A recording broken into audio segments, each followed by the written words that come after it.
Hey, what's up guys, and welcome to another Arc Garage video. Today we're gonna go over 9 things you should know before buying Alfa Romeo Giulietta. We're gonna start with the interior. If you buy Giulietta from the earlier years, there's a big chance that you would want to install the aftermarket head unit. This right here is the original radio that came with this car. It is kinda outdated, and that is the main reason why I've decided to install the Android multimedia. You got several options. You can install the 7-inch Android head unit. As you can see right here, this one came out looking pretty good. It kind of gives it that factory look, or you can install the 10-inch one that you saw earlier. Another thing which I really think is essential is the phone tray. There really isn't a dedicated spot for the phone in Alfa Romeo Giulietta. That's why I decided to buy this tray online. You can get it for maybe like 25-30 euros. The one thing that I did to make it a bit better, I made it so it can wirelessly charge the phone. Moving on to maintenance. Now, maintaining this particular car is relatively cheap, and this is a great example. Here I got the timing belt kit with a water pump, and it only cost me around 80 euros. I've had this car for over 2 years. I've never had any big issues. All I did was a regular maintenance, and as I said before, it is very affordable. You can do oil changes for like 30-40 euros. The one thing that I gotta mention is that you never want to follow the factory 30,000 kilometers oil replacement interval. You want to replace your oil on these cars every 10,000 kilometers.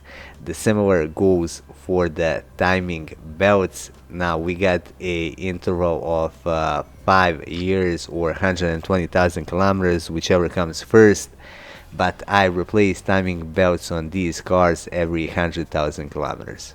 The next thing you should know is probably one of the most important ones, and that is that you should buy a good example, well maintained, and preferably the one with low kilometers. The main reason why I'm telling you this is because the cheap car is always going to turn out to be more expensive. You're going to spend that money in the long run, and still you are not going to have the car that is in good shape. I also think it's best idea to look for a low mileage car. The main reason behind that is that 30k oil replacement interval, people actually follow it, and that's going to do damage to the engine that you can't really see.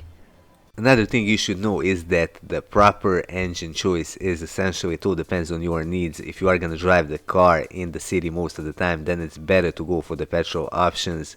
Most of the modern diesel engines nowadays have problems with the city driving. They will get clogged up, and that is the problem that affects all makes and models. If you are looking strictly for power, then I would go for the QV version. If you need a balance, then 1.4 turbo multi-air engine is a great choice. The diesel engines on Alfa Romeo Giulietta are also great, but as I said earlier, keep in mind that you gotta take them out on the open road.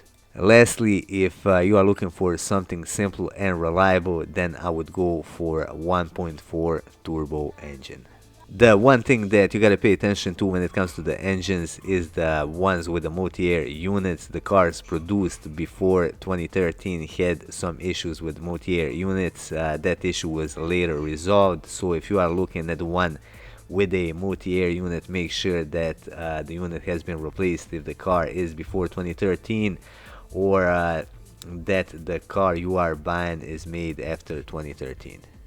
The only real flaw of this car is the use of cheap plastics. That's why you gotta make sure that all of the stuff that's made from it works, as this top storage compartment. Also want to make sure that there are no cracks right here where the passenger airbag is located. Check other things like gear knob for wear and tear. Check the interior door handles and things like that.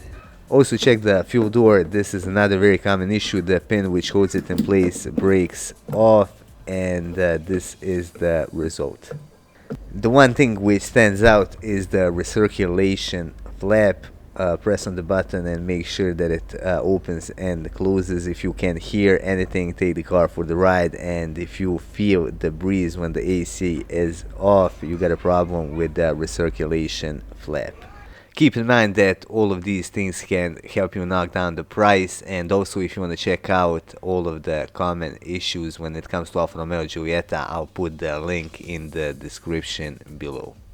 Next thing we're gonna discuss is gonna be the interior space. Now in the front I got all the room I need. In the back the situation is a bit different. I'm 179 centimeters tall and I don't really have a lot of space back here. Now this can turn out to be problematic if you are traveling with two adults in the back. When it comes to boot size, it is decent but not ideal. You get a decent amount of space and you can actually fold the back seat if you need to transport something. I also gotta mention the modifiability. I've modified all of my cars in the past, but this one has been a pure joy. Recently I did these headlights to give them that carbon look. I also installed the angel eyes. Earlier I got this facelift grille, I got the front lip, and I got these eyebrows on the headlights. Keep in mind that none of these modifications were too expensive. When it comes to wheel size, you can comfortably fit 19-inch wheels, and I even think that you can install 20-inch wheels without any problems. Now, if you would like to go for bigger wheels, this is where you are probably gonna spend most money. I've paid about 1,000 euros for these wheels and tires and for the spacers in the back. In the end, if you like to modify the cars like I do, this is definitely one of the best choices. I also gotta reflect on reliability. As I said earlier in the video, I owned this car for over 2 years and I really didn't have any big issues with it. I also work on these cars. I owned many Alfa Romeos in the past and I gotta say that Alfa Romeo bad reliability is only a myth. Now, if you buy a car which has not been maintained well, regardless of the brand, you're gonna have troubles with it, and you're gonna spend a lot of money on it. So always remember that golden rule to go for the car that has been well maintained and the car with preferably a low mileage. And lastly, if you decide to become an owner of Alfa Romeo Giulietta, get ready to receive some compliments. I constantly receive compliments on this car from the car enthusiasts, but also from the people that don't really know anything about these cars. Anyway, that would be all for this video. I hope you find it useful. If you did, hit that like button and support our channel by subscribing and by sharing our content with the rest of car enthusiasts.